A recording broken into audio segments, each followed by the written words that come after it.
തരില്ല എന്ന് പറഞ്ഞാലോ, ഡിലേ ആണെന്ന് തരില്ല, അത് തരാൻ പറ്റത്തില്ല. അല്ലെ പപ്പയോടാണ് പറഞ്ഞത് ഇടിച്ചു പൊളിക്കും എന്നൊക്കെ പറഞ്ഞാലോ, അങ്ങനെയൊക്കെ പറഞ്ഞാലോ, എങ്ങനെ പറഞ്ഞാലോ.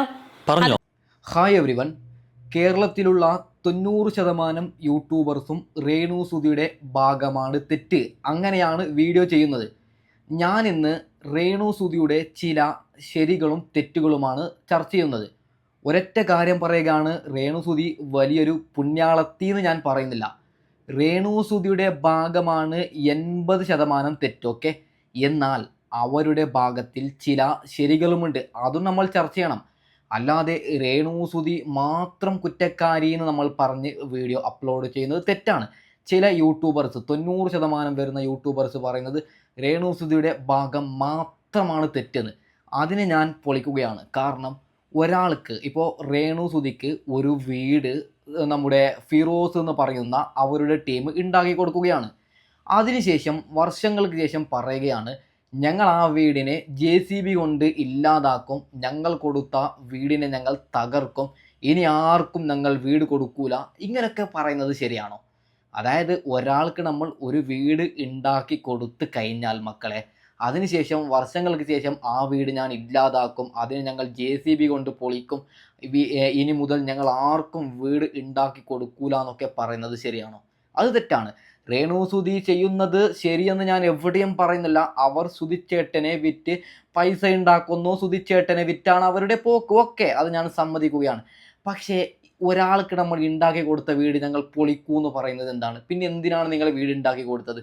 അപ്പോൾ നമ്മൾ ഇന്ന് ചർച്ച ചെയ്യാൻ പോകുന്നത് രണ്ട് ഭാഗവുമാണ്. ഓക്കെ, രേണു സുധിയുടെ ഭാഗവും പിന്നീട് ഫിറോസിൻ്റെ ഭാഗവും എല്ലാവരുടെ ഭാഗവും കൂടി, എല്ലാവരുടെ ശരിയും തെറ്റും ഞാൻ പറയും. ഒരിക്കലും രേണു സുധിയുടെ ഭാഗം മാത്രമാണ് തെറ്റ് ഞാൻ പറയുന്നില്ല. അപ്പോൾ നമുക്ക് തുടങ്ങാം. ഓക്കെ, അപ്പോൾ ഞാൻ പറയുന്നത് ശരിക്കും അങ്ങനെ ഒരു വീട് തന്നു കഴിഞ്ഞിട്ട് അത് മെയിൻറ്റെയിൻ ചെയ്യാന്ന് പറയുന്നത് താമസിക്കുന്ന നിങ്ങളുടെ ഉത്തരവാദിത്തം കൂടിയല്ലേ അത്? ഇല്ല, മെയിൻറ്റെയിൻ ചെയ്യാന്ന് വെച്ചാൽ താമസിക്കുന്ന നമുക്ക് ആ ഒരു പൈസ ആയിട്ടില്ലല്ലോ, നമുക്ക് മെയിൻറ്റെയിൻ ചെയ്യേണ്ടതായിട്ടുള്ള പൈസ ഒന്നും ആയിട്ടില്ല.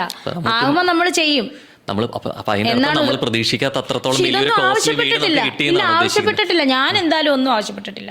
എന്ത് സാധനങ്ങൾ മാറുന്നു? ഇല്ല, ഞാനൊന്നും ആവശ്യപ്പെട്ടില്ല. എനിക്ക് നല്ല ഉറപ്പാണ്, 100% ഉറപ്പാണ്, ഞാൻ ഒന്നും ആവശ്യപ്പെട്ടില്ല. ഒരൊറ്റ കാര്യം ഞാൻ പറയുകയാണ്, രേണു സുധി അതായത് ഫിറോസ് ഉണ്ടാക്കിയ വീടിൽ ചെറിയ ചോരലുണ്ട്, മഴ വരുമ്പോൾ വെള്ളം താഴേക്ക് വീഴുന്നുണ്ട്. അതിനെ എനിക്കാരാണ് വീട് ഉണ്ടാക്കി തന്നത്, അവർ ശരിയാക്കണമെന്ന് രേണു സുധി പറഞ്ഞു എന്നാണ് യൂട്യൂബേഴ്സ് പറയുന്നത്. രേണു സുധി ഇവിടെ ക്ലിയറായി കൃത്യമായി പറയുന്നുണ്ട്, ഞാൻ എവിടെയും അങ്ങനെ പറഞ്ഞിട്ടില്ല. അപ്പോൾ ഇതിന് ഉത്തരം തരേണ്ട ഒരാൾ സന്ദീപ് എടപ്പലാണ്, ഇദ്ദേഹമാണ്.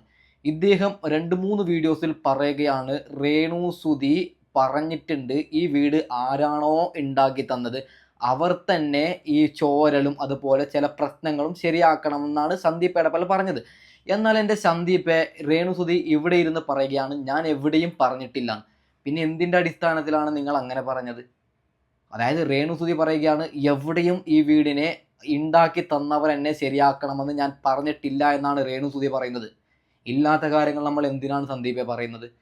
ഓക്കെ, ബാക്കിയും കൂടി കേട്ട് നോക്കാം. ശരിക്കും തുടക്കത്തിൽ പറഞ്ഞ പോലെ ഞാനൊരു മിഠായി കിട്ടിയാൽ വരെ ഞാൻ നന്ദിയുണ്ടെന്ന് പറഞ്ഞ ആള് ഏകദേശം ബിഷപ്പ് നോബൽ ഫിലിപ്പ് അദ്ദേഹം പറയുന്ന ഒരു കാര്യമുണ്ട്. ഏകദേശം ഒരു 4 lakhs വരുന്ന ഒരു 7 സെന്റ് സ്ഥലമാണ് വരുന്നത്. ഇദ്ദേഹം പറയുന്ന ഒരു കാര്യമുണ്ട്, ഫിറോസ്ക ഏകദേശം ഒരു 20 to 25 lakhs ആണ് ഇത് വരുന്നത്. അപ്പോൾ ഓൾമോസ്റ്റ് രണ്ടും കൂടി ഏകദേശം ഒരു 50 lakhs വരുന്ന ഒരു പ്രോപ്പർട്ടി ആണുള്ളത്. ഒരു മുട്ടായി കിട്ടിയാൽ വരെ നന്ദി പറയുന്ന രേണു സുധി എന്തുകൊണ്ടാണ് ഇത്രയും വലിയൊരു പ്രോപ്പർട്ടി കിട്ടിയിട്ടും അതിനോടൊരു കടപ്പെട്ടിരിക്കാത്തത്? ഞാൻ എന്നും നന്ദിയുള്ളതായിട്ട് തന്നെയായിരുന്നു. പക്ഷെ ആ ഒരു തീർച്ചയായും ഞാൻ പറഞ്ഞല്ലോ, ഞാൻ എന്നും നന്ദി പറയുന്നുണ്ടല്ലോ, ഉണ്ടായിരുന്നു. പക്ഷെ മഴ പെയ്ത് ചോർന്നപ്പോൾ ഞാൻ പറഞ്ഞു, എന്നോട് ആരോ ചോദിച്ചു, ഞാനത് പറഞ്ഞു. ഇവിടെ രേണു സുധി ചെയ്ത തെറ്റ്, അതായത് മറ്റേ മഴ വരുമ്പോൾ അതിൻ്റെ അകത്തേക്ക് വെള്ളം വീഴുന്നു എന്നാണ് രേണു സുധി ആരോടോ പറഞ്ഞത്. അപ്പോൾ ആരോ അതിനെ കള്ള വാർത്തയാക്കുകയാണ്. രേണു സുധി പറയുവാണത്രേ, അതായത് ആ ചോരുന്നതും ഉണ്ടാക്കി തന്നവരെ ശരിയാക്കണമെന്ന് രേണു സുധി പറഞ്ഞു എന്ന് ആരോ പറയുകയാണ്. ഞാൻ ഇങ്ങനെ പറയാൻ കാരണം, രേണു സുധി അങ്ങനെ പറഞ്ഞിട്ടുണ്ടെങ്കിൽ ആ പറഞ്ഞ ഭാഗം ഇങ്ങനെ സൈഡിൽ വെച്ചുകൊണ്ടാണ് നമ്മൾ ചർച്ച ചെയ്യേണ്ടത്. ഇവിടെ രേണു സുധി അങ്ങനെ പറഞ്ഞിട്ടില്ല എന്നാണ് രേണു സുധി പറയുന്നത്. ഒരു കാര്യമുണ്ട് ഇത്, അതായത് ഞാൻ രേണു സുധിയുടെ കോണ്ടന്റ് വളരെ വളരെ ചുരുക്കമാണ് ചെയ്തത്. എണ്ണിക്കഴിഞ്ഞാൽ 1-2 കണ്ടന്റാണ്. ചില യൂട്യൂബേഴ്സ്, അതായത് സന്ദീപ് എടപ്പൽ, ലുണ ടാക്സ് എന്ന് പറയുന്ന മറ്റൊരു യൂട്യൂബർ, ഇവരുടെ ചർച്ചാ വിഷയം രേണു സുധി മാത്രമാണ്. അപ്പോൾ എന്തും വിളിച്ച് പറഞ്ഞാൽ കേൾക്കാൻ ആൾക്കാരുണ്ട്, ഇവർക്കൊരു ബോധമുണ്ട്. ഓക്കെ, അതുകൊണ്ട് വെറുതെ പറയുകയാണ്. ഓക്കെ, അതാണ് സമൂഹ മാധ്യമങ്ങളിൽ ചർച്ച ചെയ്യുന്നത്. ഞാൻ വീണ്ടും പറയുകയാണ്, രേണുസുതി വലിയൊരു പുണ്യാളത്തിൽ ഞാൻ എവിടെയും പറയുന്നില്ല. അവരതായത് നല്ലോണം വിമർശിക്കുമ്പോൾ അവരുടെ ഭാഗത്ത് ചില ശരികളുണ്ട്.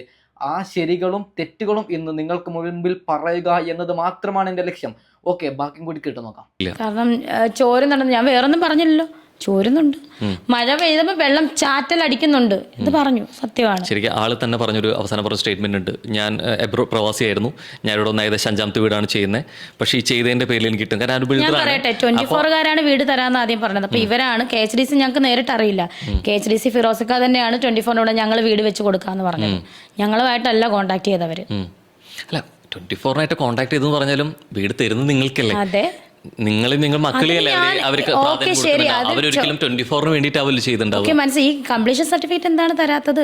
ഞാനല്ല ചോദിച്ചത്, എന്റെ പപ്പയാണ് ചോദിച്ചോണ്ടിരിക്കുന്നത്. എനിക്ക് അറിയില്ല, ഇപ്പോഴാണ് ഞാൻ അറിയുന്നത്. സർട്ടിഫിക്കറ്റ് ഞങ്ങൾക്ക് വീടിന് ഒരു നമ്മൾ റേഷൻ കാർഡ് ഒക്കെ ചേർക്കണ്ടേ, പഞ്ചായത്തിലൊക്കെ കൊടുക്കണ്ടേ? അതുപോലെ അതിന്റെ പേരിൽ ഒരുപാട് പ്രശ്നങ്ങളുണ്ടായി. സംസാരിച്ചപ്പോൾ എല്ലാം തരില്ല എന്നാണ് പറയുന്നത്. നോക്കൂ, രേണുസുതിയെ വിമർശിക്കുന്നവർ ഒരു കാര്യം കൂടി ഓർക്കണം. അതായത് ഇവർക്കൊരു വീടുണ്ടാക്കി കൊടുക്കുന്നു, അതിന് എന്തോ ഒരു സർട്ടിഫിക്കറ്റ് കൊടുത്തിട്ടില്ല എന്നാണ് രേണു പറയുന്നത്. അതായത് ആ സർട്ടിഫിക്കറ്റ് ഇല്ലെങ്കിൽ റേഷൻ കടയിൽ പോയാൽ അരി കിട്ടൂല. അതായത് ഇവരുടെ വീടിന് നമ്പർ പോലും ഇല്ല എന്നാണ് രേണുസുതി പറയുന്നത്. ബാക്കിയും കൂടി കേട്ട് നോക്കും, അപ്പോൾ നിങ്ങൾക്ക് ക്ലിയർ ആയി മനസ്സിലാവും. ഓക്കെ, അതെന്തുകൊണ്ടാണെന്ന് അദ്ദേഹം പറയട്ടെ. എന്നോടല്ല പറഞ്ഞത്, പപ്പ അത് പറയുന്നുണ്ട്. പപ്പയോട് പറയുന്നുണ്ട്. 1 വർഷം ആകുന്നില്ല, ഇപ്പോഴാണ് ഞാൻ അറിയുന്നത്. സർട്ടിഫിക്കറ്റ് തരട്ടെ. സർട്ടിഫിക്കറ്റ് തരില്ല എന്ന് പറഞ്ഞത് ഈ അടുത്താണ്, ഈ വിഷയം അല്ല ഈ വിഷയം 2-3 ദിവസമല്ലേ ആയുള്ളൂ. അതല്ലേ ഞാൻ പറയുന്നത്. ഇതെന്താ തരാത്തത്? അത് തന്നാലേ പറ്റുള്ളൂ നമുക്ക്. എനിക്ക് ഇതിനെപ്പറ്റി ഒന്നും അറിയില്ല. ഇതെന്താ സർട്ടിഫിക്കറ്റ് ആണെന്ന് പോലും എനിക്ക് സത്യം പറഞ്ഞാൽ വലിയ ലോകപരിചയം ഇല്ല. എന്താ സർട്ടിഫിക്കറ്റ് ആണെന്ന് പോലും എനിക്കറിയില്ല. പപ്പ പറഞ്ഞപ്പോഴാണ് എനിക്ക് മനസ്സിലായി ഇങ്ങനെ ഒരു സാധനം തന്നിട്ടില്ല, വീടിന് നമ്പർ ഇട്ടിട്ടില്ല. കുഞ്ഞുങ്ങൾക്ക് കൊടുത്ത വീടല്ലേ അത്, അതിൻ്റെതായുള്ള രീതി വേണ്ട നിൽക്കാൻ. അല്ല ഫിറോസ് ഭായ്, നിങ്ങൾ എല്ലാ മീഡിയയിലും ഇരുന്ന് പറയുന്നുണ്ടല്ലോ ഇനി ആർക്കും ഞങ്ങളൊരു വീട് പോലും ഉണ്ടാക്കി കൊടുക്കൂല.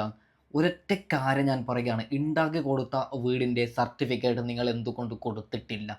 നിലവിൽ സോഷ്യൽ മീഡിയയിൽ എല്ലാവരും രേണുസുതിയെ വിമർശിക്കുന്നത് കൊണ്ട് രേണുസുതിനെ കുറിച്ച് എന്ത് പറഞ്ഞാലും കമൻറ്റും ലൈക്കും കൂടുതലാണ് കിട്ടുന്നത്. ഓക്കെ, അതുകൊണ്ട് ഇല്ലാത്ത കാര്യം പറഞ്ഞാലും വിശ്വസിക്കാൻ ആൾക്കാരുണ്ടെന്ന് പറഞ്ഞ് എന്തൊക്കെയോ വിളിച്ച് പറയും.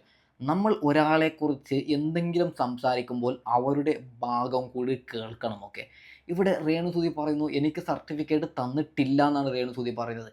ആ സർട്ടിഫിക്കറ്റ് ഇല്ലെങ്കിൽ, അതായത് തരൂലാന്നും കൂടി പറഞ്ഞിട്ടുണ്ട് എന്നാണ് രേണുസുതി പറയുന്നത്. അതായത് ഫിറോസ് പറഞ്ഞത്രേ ഞാൻ ഒരിക്കലും ഈ സർട്ടിഫിക്കറ്റ് തരൂല. ഈ സർട്ടിഫിക്കറ്റ് കിട്ടാതെ വീടിന് നമ്പർ ആവൂല. റേഷൻ കടയിൽ, അതായത് റേഷൻ കടയിലോ എവിടെ പോയാലും ഇതൊരു വീടായിട്ട് ഇതുവരെ കണക്കാക്കിയിട്ടില്ല എന്നാണ് രേണുസുതി പറയുന്നത്. എന്തുകൊണ്ട് കൊടുത്തില്ല? ഏതൊരു യൂട്യൂബേഴ്സും എന്തുകൊണ്ട് ഈ ഒരു ചോദ്യം ചോദിച്ചിട്ടില്ല? എല്ലാവരും പറയുന്നത് രേണുസുതിയെ കുറ്റം മാത്രമാണ്. രേണുസുതി നല്ലവളാണെന്ന് ഞാൻ പറയുന്നില്ല. അതായത് സുധിച്ചേട്ടനെ വിറ്റുകൊണ്ടും സുധിച്ചേട്ടൻ്റെ പേര് പറഞ്ഞുകൊണ്ടാണ് അവർ നടക്കുന്നത്. അത് തെറ്റ് തന്നെയാണ്. പക്ഷേ ഒരാളെ നമ്മൾ വിമർശിക്കുമ്പോൾ അവരുടെ ഭാഗവും അവരുടെ ശരിയും കൂടി നമ്മളൊന്ന് കേൾക്കണം. ഓക്കെ, അല്ലാതെ അവരെ തന്നെ വിമർശിക്കുന്നതല്ല. ഓക്കെ, ബാക്കിയും കൂടി കേട്ട് നോക്കാം. തരില്ല എന്ന് പറഞ്ഞാലോ? ഡിലേ ആണെന്ന് തരില്ല, അത് തരാൻ പറ്റത്തില്ല. അല്ലെ പപ്പയോടാണ് പറഞ്ഞത് ഇടിച്ചു പൊളിക്കും എന്നൊക്കെ പറഞ്ഞാലോ, അങ്ങനെയൊക്കെ പറഞ്ഞാലോ, എങ്ങനെ പറഞ്ഞാലോ? ഇത് പപ്പയാണ് എന്റെ അടുത്ത് പറഞ്ഞത്. അല്ല, അങ്ങനെ പറഞ്ഞു എന്നാണ് ഞാൻ പറയാതെ ബുൾഡോസർ വെച്ച് കളയുമെന്ന് പറഞ്ഞതോ? അതെന്താ നിങ്ങൾ അതൊന്നും, അതാ ഞാൻ പറഞ്ഞത്, ഒരു വശം മാത്രം. അതുകൊണ്ടാണ് ചോദിക്കുന്നത്, അത് ആരാണ് പറഞ്ഞത്? ഫിറോസിക്ക പറഞ്ഞെന്നാണ് ഒരാൾ എന്റെ പപ്പയോട് പറഞ്ഞത്. ഒരാളെന്ന് പറഞ്ഞാൽ പപ്പ അത് പബ്ലിക്കായിട്ട് പറയും. നോക്കൂ, എന്തുകൊണ്ട് സന്ദീപ് എടപ്പൽ നിങ്ങളിത് പറയുന്നില്ല? അതായത് ഞാൻ സന്ദീപ് എടപ്പലിൻ്റെ പേരെടുത്ത് പറയാൻ കാരണം രേണുസുതിയെ വെച്ച് ഒരു മിനിമം 300 കണ്ടെങ്കിലും ഇയാൾ ഇട്ടിട്ടുണ്ട്. അതായത് എല്ലാം രേണുസുതിയുടെ തെറ്റ് എന്ന് പറയുന്ന ആളോട് ഞാൻ ഒരൊറ്റ ചോദ്യം ചോദിക്കുകയാണ്. സന്ദീപ് എടപ്പൽ, നിങ്ങൾ നല്ല മനുഷ്യനാണ്, നിങ്ങളുടെ എല്ലാ വീഡിയോ ഇരുന്ന് കാണുന്ന ഒരാളാണ് ഞാൻ. എന്നാൽ സന്ദീപ് എടപ്പൽ, നമ്മളൊരു വിഷയത്തെ ചർച്ച ചെയ്യുമ്പോൾ 2 ഭാഗം കൂടി കേൾക്കണ്ടേ? ഇതിനൊക്കെ നിങ്ങൾ എന്തുകൊണ്ട് വീഡിയോ ചെയ്യുന്നില്ല? അതായത് ഫിറോസ് പറയുകയാണത്രേ ഈ വീടിനെ ഞാൻ ഇല്ലാതാക്കൂ എന്ന് പറയുമ്പോൾ അത് ശരിയാണോ? നമ്മൾ ആർക്കെങ്കിലും ഒരു വീട് എടുത്തു കൊടുത്തു കഴിഞ്ഞാൽ സന്ദീപേ, അപ്പോൾ അതിനെ ഞങ്ങൾ വീണ്ടും പൊളിക്കുമൊക്കെ പറഞ്ഞത് ശരിയാണ്. നമ്മൾ എന്തിനാണ് അയാൾക്കൊരു വീട് കൊടുക്കുന്നത്? ജീവിക്കാനല്ലേ. അയാൾ എന്തും ചെയ്തോട്ടെ, പ്രശ്നമല്ല. നമ്മൾ കൊടുത്തത് എന്താണ്? അത് അദ്ദേഹത്തിൻ്റെ ഒരു സഹതാപം കണ്ടാണ്. പിന്നെ നമ്മൾ ഒരു സുപ്രഭാതത്തിൽ പറയുകയാണ് ആ വീടിനെ ഞാൻ JCB കൊണ്ട് ഇല്ലാതാക്കും, അത് ശരിയാണ്? ഓക്കെ, ബാക്കിയും കൂടി കേട്ട് നോക്കാം. അപ്പൊ എന്തുകൊണ്ടാണ് ശരിക്കും അത് തുറന്നു പറയാത്തപ്പോ? എന്തുകൊണ്ടാണ്? പുള്ളി പറയും പപ്പ എനിക്കത് ഡീറ്റെയിൽ അറിയില്ല. ചോദിച്ചില്ലേ ഇത്രയും ഗൗരവമായിട്ടുള്ള ഒരു വിഷയം എന്നുള്ള ഇങ്ങനെയാണെങ്കിൽ ഇടിച്ചു പൊളിക്കും. ഇത് തെറ്റാണ് രേണുസുതി, ഇത് നിങ്ങളുടെ ഭാഗത്ത് തന്നെ തെറ്റാണ്. അതായത് ഇദ്ദേഹം ചോദിക്കുന്നത് രേണുവിനോട്, അതായത് ഫിറോസ് വീട് തല്ലിപ്പൊളിക്കൂ എന്ന് പറയുമ്പോൾ നിങ്ങൾ എന്തുകൊണ്ട് ആ ഒരു വിഷയം ഗൗരവമായി എടുത്തില്ല, മാധ്യമങ്ങളോട് എന്തുകൊണ്ട് പറഞ്ഞില്ല എന്ന് പറയുമ്പോൾ അത് 2-3 ദിവസമായതേ പറഞ്ഞിട്ട് അങ്ങനെയാണ് രേണു സുധി പറയുന്നത്. രേണുവിനോട് എനിക്ക് പറയാനുള്ളത്, ഫിറോസ് അങ്ങനെ പറഞ്ഞിട്ടുണ്ടെങ്കിൽ ശക്തമായി എതിർക്കണം നിങ്ങൾ. അതായത് ചാനൽസിന് മുമ്പിൽ പറയണം. യൂട്യൂബിൽ നിങ്ങൾക്ക് സപ്പോർട്ട് ഇല്ലെങ്കിൽ ന്യൂസ് ചാനൽ ഉണ്ടല്ലോ, അവരോട് പറയണം ഞങ്ങൾക്ക് ഉണ്ടാക്കി തന്ന വീടിനെ തകർക്കുമെന്ന് പറയുകയാണ് നിങ്ങൾ പറയണം. എന്തിന് നിങ്ങൾ പേടിക്കുന്നു? ഓക്കെ, ബാക്കിയും കൂടി കേട്ടു എന്നൊക്കെ പപ്പാട് പറഞ്ഞെന്നാണ് പറഞ്ഞത്. ഫിറോസ്ക സംസാരിച്ചു. ഫിറോസിക്ക പറഞ്ഞെന്ന് പറഞ്ഞ വേറൊരാളാണ് പറഞ്ഞെന്ന് പറഞ്ഞത്. എനിക്ക് ഞാൻ ഉള്ള കാര്യം പറയുള്ളൂ. ഞാൻ ഫിറോസിക്ക പറഞ്ഞല്ല, ആള് പറഞ്ഞെന്ന് പറഞ്ഞ വേറൊരാളാന്ന് വന്ന് പറഞ്ഞത്. അപ്പൊ ഈ ഒരു സൈഡ് മാത്രം, ഇതിന്റെ സത്യങ്ങളൊക്കെ പിന്നീട് പുറത്തു വരുമ്പം ഈ വീണ്ടും ഞാൻ ഇങ്ങനെ ഇരിക്കേണ്ട വരും. അപ്പോഴായിരിക്കും എനിക്ക് അറിയാവുന്നത്. കാരണം എനിക്ക് ഒരു സൈഡ് മാത്രം കുറ്റപ്പെടുത്തിയിട്ട് കാര്യം, അതിന്റെ ഉള്ളിൽ വേറെ, ഞാൻ പറഞ്ഞില്ല, വേറെ കുറെ കാര്യങ്ങളൊക്കെ നടന്നുകൊണ്ടിരിക്കുകയായിരുന്നു. ശരിക്കും ഇത്രയും നല്ല രീതിയിലേക്ക് സംസാരിക്കുന്ന ഒരാൾ ഇത്രയും ഗൗരവമായിട്ടുള്ള വിഷയം വരുമ്പോൾ അതിന്റെ ഒരു സത്യാവസ്ഥ അറിയാനോ, ഇത് ആര് പറഞ്ഞു പപ്പോട് അല്ലെങ്കിൽ ഫിറോസ് ഇങ്ങനെ സംസാരിച്ചിട്ടോ, അത് ദിവസമല്ലേ ആയുള്ളൂ. ഈ സമയം സത്യം പറഞ്ഞ ഈ വീഡിയോ ഞാൻ കണ്ടിട്ടില്ല. ഞാൻ ഒരു വീഡിയോയും എന്നെ നെഗറ്റീവ് അടിക്കുന്ന അല്ലെങ്കിൽ എന്റെ ഫാമിലിയെ എന്റെ റിയാക്ഷൻ ഞാൻ ജീവിതത്തിൽ കണ്ടിട്ടില്ല. ഇത് ഇവർ ആക്ച്വലി നെഗറ്റീവായിട്ട് പറയുന്ന വീഡിയോ പറയുന്നത് ഓൾറെഡി ചോരുന്ന വിഷയം പറഞ്ഞതിന് ശേഷമാണ് അവര് അല്ലെ റിയാക്ഷൻ വരുന്നത്. അത് ആദ്യമേ ഇതിങ്ങനെയാണ് അല്ലെങ്കിൽ ഇങ്ങനെ വിഷയം ഉണ്ടെന്ന് പറഞ്ഞിട്ട് അവരൊരു വീഡിയോ ഇറക്കിയതല്ല. ഓൾറെഡി പറഞ്ഞതിനുള്ള ഒരു മറുപടി പോലെയായിരുന്നു അവരുടെ വീഡിയോ വന്നിട്ടുള്ളത് അല്ലെ. സത്യം പറഞ്ഞാൽ ഈ ചങ്ങായി ചോദിക്കുന്ന ചോദ്യത്തിനുള്ള ഉത്തരമല്ല രേണു സുധി കൊടുക്കുന്നത്. എന്തൊക്കെയോ പറയുകയാണ്. ചോദ്യം ഒന്നാണ്, ഉത്തരം ഒന്നാണ്. അപ്പോൾ എനിക്ക് പറയാനുള്ളത്, നമ്മളൊരു വീഡിയോ ചെയ്യുമ്പോൾ 2 ഭാഗവും കൂടി കേൾക്കുക എന്നതാണ്. ഇവിടെ രേണു സുധി നിലവിൽ ചെയ്തുകൊണ്ടിരിക്കുന്നത് തെറ്റ് തന്നെയാണ്. അതായത് എന്തുകൊണ്ട് തെറ്റ്? രേണു സുധി അഭിനയിക്കാൻ അവർക്ക് അവകാശമുണ്ട്, റീൽസ് ചെയ്യാൻ അവൾക്ക് അവകാശമുണ്ട്, ഡ്രസ്സ് ധരിക്കാൻ അവൾക്ക് അവകാശമുണ്ട്. എന്ത് ഡ്രസ്സ് വേണമെങ്കിൽ ധരിച്ചോട്ടെ, അത് ചോദ്യം ചെയ്യാൻ നമുക്ക് അവകാശമില്ല. ഓക്കെ, രേണു സുധിയുടെ തെറ്റ് എന്തെങ്കിലും പ്രശ്നമായി കഴിഞ്ഞാൽ, എന്തെങ്കിലും നെഗറ്റീവായി കഴിഞ്ഞാൽ സുധിച്ചേട്ടൻ്റെ ഫോട്ടോ അങ്ങ് പോസ്റ്റ് ചെയ്യുന്നു, സുധിച്ചേട്ടൻ്റെ മുമ്പത്തെ വൈഫിനെ കുറിച്ച് എന്തൊക്കെയോ ഇല്ലാത്ത കാര്യങ്ങൾ പറയുന്നു. അതൊക്കെയാണ് രേണു സുധിയുടെ തെറ്റ്. ഓക്കെ, അതൊക്കെ നമുക്ക് വിമർശിക്കാം. എന്നാൽ ഇത്തരത്തിൽ രേണു സുധിക്ക് ഒരു വീടുണ്ടാക്കി കൊടുക്കുമ്പോൾ അതിനെ JCB കൊണ്ട് ഞങ്ങൾ കുത്തിപ്പൊളിക്കുന്നൊക്കെ പറയുമ്പോൾ നമ്മൾ ആ ഭാഗം എത്രയും പെട്ടെന്ന് കേൾക്കണം. ഓക്കെ, എന്താണെന്ന് വെച്ചാൽ രേണു സുധി ഒരു പെണ്ണല്ലേ, ഒരു സ്ത്രീയല്ലേ, ഒരു മനുഷ്യ സ്ത്രീയല്ലേ. അപ്പോൾ കുറേ നമ്മൾ അവരെക്കുറിച്ച് അവരുടെ ചോര കുടിക്കുമ്പോൾ ജസ്റ്റ് ഒന്ന് അവരുടെ ഭാഗം കൂടി ചർച്ച ചെയ്യുന്നത് നല്ലതാണെന്ന് പറഞ്ഞുകൊണ്ട് ഞാൻ ഈ വീഡിയോ വൈൻഡപ്പ് ചെയ്യുകയാണ്. Okay, by.